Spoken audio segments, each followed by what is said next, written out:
अभी हमने शिव पुराण सुनाया। अब हम चलते हैं अपने कृष्ण के पास चलते हैं, कृष्ण नगरी में चलते हैं कि देखो आज क्या कह रहे हैं अर्जुन। देखो रोज़ हमें सुनना चाहिए, रोज़ हमें उनकी वाणी सुनना चाहिए। जो देखो हमें जो चीज़ प्रिय लगती है वो अपने से दूर मत होने देना। देखो जो चीज़ अपने, अगर किसी को कोई चीज़ प्रिय लगती है तो क्या कोई किसी को दे देता है? अगर कोई देता है क्या? किसी को जो चीज़ प्रिय लगती है तो वो अपनी चीज़ किसी को देता है? नहीं देता है। तो अगर हमें भगवान की चर्चा, कृष्ण की चर्चा और जब हमें अच्छी लगती है तो क्या हम उसको त्याग सकते हैं या किसी को दे सकते हैं? हाँ बोल सकते हैं, लेकिन जो अपने पास जो रखने की चीज़ है वो हमें रखनी चाहिए। कभी कभी कोई गुप्त रहस्य भी होता है जो हमारे कृष्ण बताते हैं, वो भी हमें अपने अंदर ही सजो के रखना चाहिए। क्योंकि कोई चीज़ ऐसी होती है जो रहस्यमय होती है तो वो हमें रहस्यमय ही रखना चाहिए। तो चलते हैं आज देखो क्या कहते हैं। अभी तो ये सात्विक और राजस और तामस ये ही बता रहे हैं कि ये तप दान और जो किया जाता है, यज्ञ तप दान किया जाता है, तो ये सात्विक क्या होता है, तामस क्या होता है, राजस क्या होता है, इसी के विषय में भगवान कृष्ण अर्जुन को बताते हैं। सभी बताया, वो तो सांख्य योग कर्म योग। तो पहले हम कृष्ण का आह्वान करते हैं। ओम कृष्णाय नमः, ओम वासुदेवाय नमः, ओम परमात्मने नमः, ओम गोविंदाय नमो नमः, ओम राधा वल्लभाय नमः, ओम किलिंग कृष्णाय नमः, ओम किलिंग कृष्णाय नमः, ओम किलिंग कृष्णाय नमः। कृष्ण भगवान राधा रानी को कोट कोट प्रणाम करती हूँ, स्तुति वंदना करती हूँ। अर्जुन को बहुत बहुत प्यार करती हूँ मैं, और जितने संसार के हैं सबको जय श्री कृष्णा और राधे राधे। तो हम चलते हैं। देखो कहते हैं ये ज्ञान सागर में जो डुबकी लगा लेता है, एक बार जो ज्ञान सागर में डुबकी लगा लेता है तो उद्धार हो जाता है, वो भंवर में पड़ता नहीं है। कहते हैं कि ये जो भंवर है तो इसमें भंवर में नहीं पड़ता है फिर वो, चूँकि वो जो है ज्ञान पाके इतना परिपक्व हो जाता है कि उसको फंस गया है तो निकलने का रास्ता स्वतः ही मिल जाता है। अगर नहीं मिल पाता है तो कृष्ण हमारे कोशिश करते हैं और उस मार्ग से निकाल लेते हैं। तो तो वो कहते हैं कि देखो सर्दी तो बढ़ ही गई है, चूँकि बारिश हो रही है, सर्दी भी पड़ रही है, तो ये होता है। ये तो भाई ये भगवान का ये तो चक्र, ये तो महीने दिन ऋतु परिवर्तन होते ही रहते हैं, महीने साल ये तो जाते जाते हैं, महीने साल तो निकलते ही जाते हैं, निकलते ही जाते हैं। लेकिन इसका मुझे तो फेसबुक पर निकलते हैं कि ये टाइम चलता चला जा रहा है, भागता जा रहा है। तो जहाँ थे वहीं खड़े हैं, तो कोई बात नहीं है, टाइम निकल जाता है तो अच्छी बात है। इस घर को देखो, अगर हम इस घर को हम समझते हैं तो हमें परमात्मा का भी घर हमारा ही है। देखो यहाँ जन्म और मृत्यु तो कभी मृत्यु नहीं होती है। जैसे मान लिया जाए कि आदमी डरता है कि मृत्यु कभी नहीं होती है। क्यों नहीं होती है मृत्यु? कि मृत्यु देखो ये संसार का आना जाना बना है। तुम किसी रिश्तेदारी में जाते हो फिर अपने घर आते हो, क्या तुम सदा रिश्तेदारी में ही रहते हो? क्या हम कभी रिश्तेदारी में ही रहते हैं, अपने घर नहीं आते हैं? तो ऐसे ही सोचना चाहिए कि हम भी इस सफ़र में निकले हुए हैं। जब हमारा सफ़र खत्म हो जाएगा तो हमें जहाँ से हम आए वहाँ हमें जाना पड़ेगा। तो कोई मरता नहीं है, चूँकि वो शरीर है, ये मिट्टी का शरीर है, मिट्टी का शरीर रह जाता है, बल्कि हमारी आत्मा अजर है, अमर है। हम गए थे फिर वापस आ गए, फिर यहाँ से हम चले गए, फिर हम वापस आ गए। हमारा आना जाना है, हमारा ये घर है और वो घर है। कभी इस घर रहते हैं, ये मृत्यु लोग संसार में जो हमारा घर है, कभी हम यहाँ रहते हैं, कभी हम वहाँ रहते हैं। लेकिन हाँ, कर्मों पर ध्यान देते रहना चाहिए। कर्म इतने अच्छे होने चाहिए कि हम जिस घर से, हम अच्छे घर से जा रहे हैं, अच्छे कुल से जा रहे हैं, या हम अच्छे वर्ण से जा रहे हैं, ब्राह्मण वर्ण से जा रहे हैं या क्षत्रिय वर्ण से जा रहे हैं। तो वो ये ब्राह्मण और क्षत्रिय इनमें कोई ज़्यादा फर्क नहीं होता। हम जा रहे हैं तो उच्च कुल से जा रहे हैं, तो भगवान हम जो ऐसे कर्म करना चाहिए कि भगवान हमें उच्च कुल में ही फिर भेजना। ये कर्मों के ऊपर आधारित है कि हमारे जैसे कर्म हैं वहाँ हमें वैसे ही जगह पे ले जाते हैं, और जब हम लौट के आते हैं तो फिर हम वैसे ही जगह पे आते हैं। चूंकि कर्म कभी पीछा नहीं छोड़ता, कर्म हमेशा साथ रहता है। आत्मा के साथ में कौन रहता है? कर्म रहता है। तो कर्मों का खेल है, सारा खेल किसका है? कर्मों का है, कर्म प्रधान है, कर्मों का खेल है। नहीं तो कोई नहीं मरता है, सब संसार में जाते। चूंकि भगवान जो चीज यहाँ से लेता है वो वापस भेज देता है, चूंकि भगवान के पास में इतनी जगह नहीं है जो सब पूरे संसार को अपने पास में बचा ले। तो उतनी जगह भगवान के पास में नहीं। भगवान का तो आदान प्रदान करना है, जहाँ से ले जाना है वहां से भेजना है, यहाँ से ले जाना है वहां से भेजना है। ये ही संसार है, इस संसार का नियम है, ये प्रकृति का नियम है।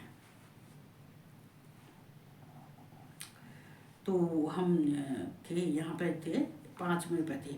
तो यहाँ हमने कल बता दिया था कि ये पुरुष श्रेष्ठ अर्जुन पूछ रहे संन्यास और त्याग, इन दोनों में से पहले त्याग के विषय में तू मेरा निश्चय सुन, क्योंकि त्याग सात्विक, राजस और तामस वेद से 3 प्रकार का कहा गया है।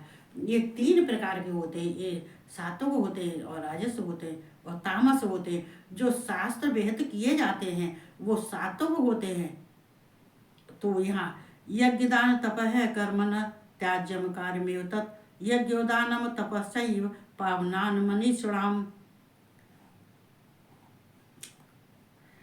देखो ये भगवान कह रहे हैं कि हे अर्जुन, यज्ञ दान और तप रूप कर्म त्याग करने के योग्य नहीं है।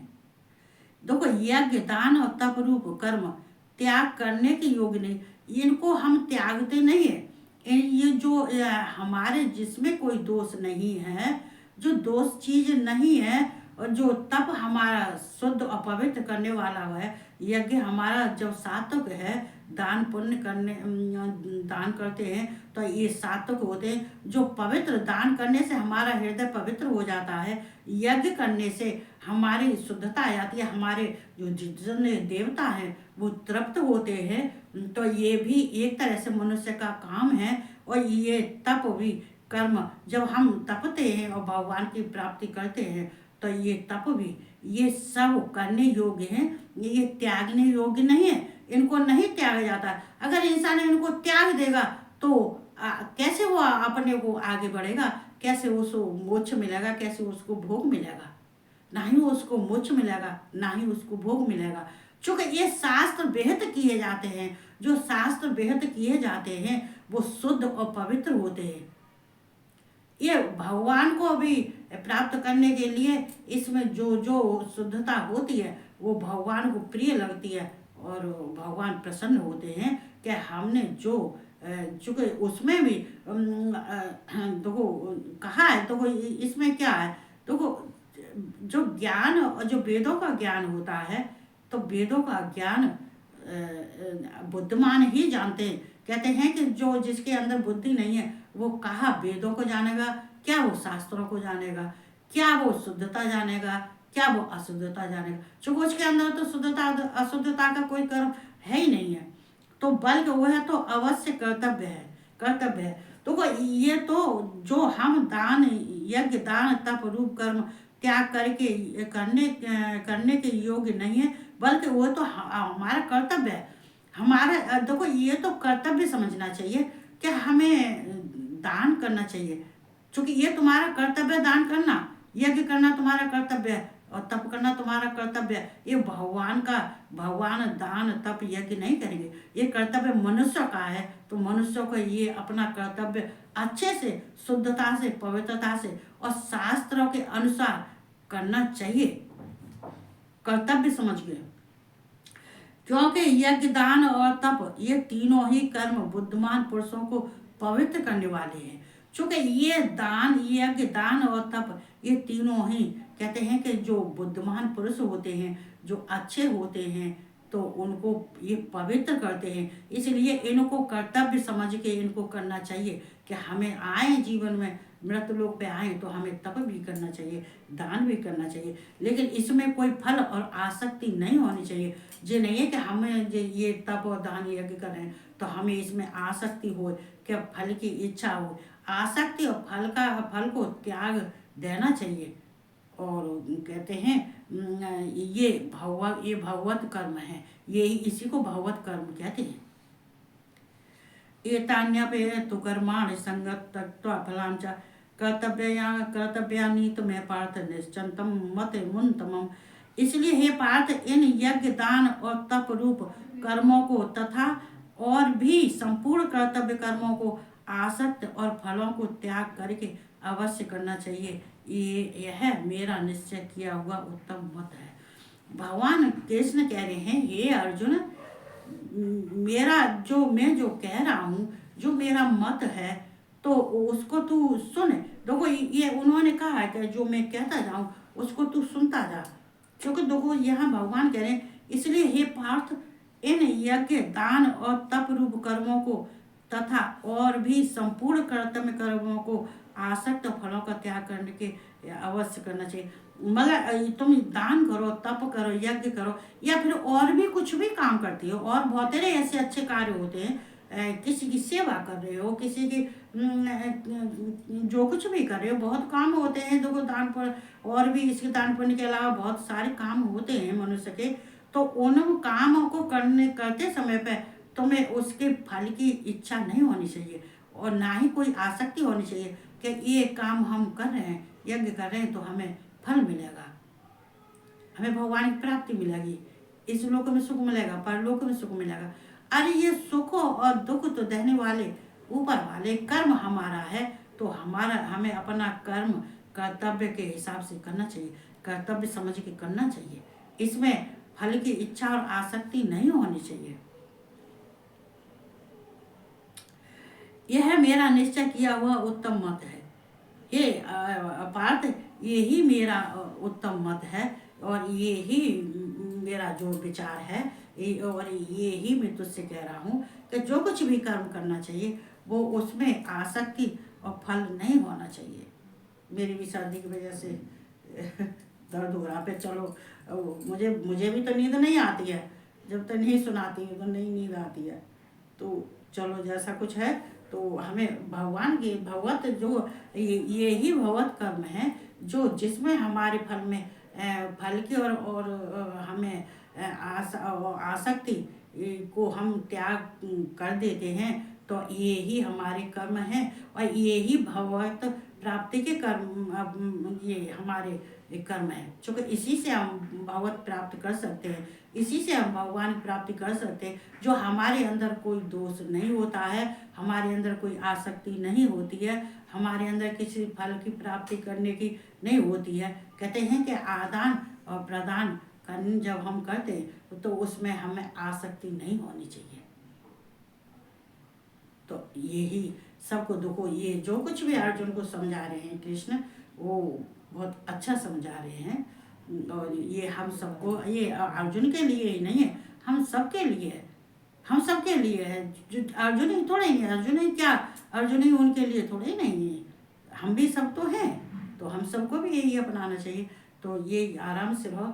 चूँकि मेरे भी थोड़ा सा दर्द होने लगा जो सर्दी से, तो सब देखो सर्दी से बचाव रखो, बहुत सर्दी भी पड़ रही है और बारिश भी होने लगी है, तो अपने को जो है बचा के रखना चाहिए ठीक से।